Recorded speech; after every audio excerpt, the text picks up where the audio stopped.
अब मैं कोई ज्योतिषी नहीं हूं, लेकिन अभी तक जितने वोटों से हमारी पार्टी जीतती आई, हमेशा ही जीतती आई आज तक, 77 से लेकर आज तक, उससे सबसे बड़े मार्जिन से जीतेगी। जी सर, भाजपा के तमाम दिग्गज जुटे रहे और प्रचार प्रसार में उनका कहना है कि दिग्गज जीरो, यहाँ कुछ नहीं, केवल अब चुनाव जनता और पुलिस प्रशासन के बीच हो रहा है, वो भी मैनपुरी में, इटावा में नहीं, इटावा में सब ठीक। जब प्रशासन पुलिस अधिकारी ड्यूटियों में हेरफेर कर रहे हैं, प्रशासन के अधिकारी, चुनाव आयोग का ये आदेश था कि रैंडमाइज करके ड्यूटी लगाई जाएंगी, और मेरे पास उसकी कॉपी थी, मैंने जब रिप्रेजेंटेशन दिया था उस पर स्पष्ट निर्देश था, रैंडमाइज करके ड्यूटी लगी, कंप्यूटराइज करके। लेकिन जब पोलिंग पर आ गए, पोलिंग पार्टियां बन गई, आ गई सब मंडी में, मैनपुरी में, तब उसमें लगभग 2000 कर्मचारियों को रोक के रिजर्व में इसलिए कर दिया गया कि उनके नाम के आगे यादव लिखा हुआ था।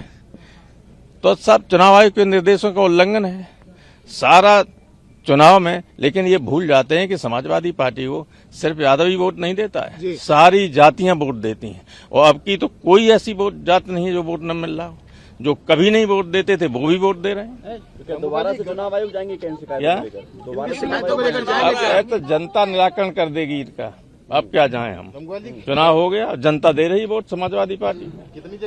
कितनी जगह गड़बड़ियों की आपको सूचना मिली है सुबह? देखिए, अभी मुझे 8 जगह मिली है। विधानसभा मैनपुरी में बूथ संख्या 141, 142, 143, 144, 145, 146 और एक इस पे एजेंट नहीं बनने दे रहे थे। मुश्किल से आरओ से हमारी बात हुई, अब मैं पता करूंगा बने कि नहीं बने। इसी तरह पावर हाउस जो है मैनपुरी का, उसमें बीजेपी के गुंडे शराब पी के आ गए, हमारे एजेंट को बाहर कर दिया। पुलिस और प्रशासन कोई इसमें मदद नहीं कर रहा है। करहल में भटवा एक पोलिंग स्टेशन है, उसमें बीजेपी का पूर्व जिलाध्यक्ष है, वो हमारा एजेंट नहीं बनने दे रहा है। उसकी शिकायत में मैंने ऑब्जर्वर, इलेक्शन कमीशन, आरओ सबको की है। थोड़ी देर में उसको पूछूंगा क्या होता। सर, रामपुर से भी ऐसी शिकायतें सामने आ रही है कि मतदाताओं को धमकाया जा रहा है इस तरीके से। रामपुर में तो वोट ही नहीं डालने देते हैं, कल से ही वहां मारना पीटना शुरू कर दिया था। रामपुर में एसएसपी वो है जिसको मेरी शिकायत पर 22 के चुनाव में फिरोजाबाद से 1 घंटे में हटा दिया गया था। हमेशा ये रहा है कि जो व्यक्ति हटा दिया जाता है इलेक्शन कमीशन के जरिए चुनाव में, उसको आगे कभी इलेक्शन ड्यूटी पर नहीं रखा जा सकता। लेकिन ये एसएसपी पिछले चुनाव में भी वहां था और अब भी वहां है। तो जब कोई सुनने वाला नहीं है तो फिर जनता तो जनार्दन होती है, आखिरी तो उसी के हाथ में होता है।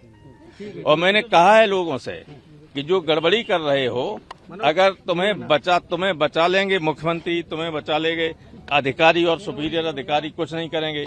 लेकिन जो ईश्वरीय दंड होता है उससे ये पापी कभी बच नहीं सकते। आप देख लें। Sir, thank you sir. आखिरी सवाल सर, कितने वोटों से अंतर नेताजी से ज्यादा कितने वोटों से आप जीतेंगे? नेताजी पहले जीते थे, उससे 3 गुना वोट से डिम्पल जीतने जा रहे हैं। 3 टाइम्स।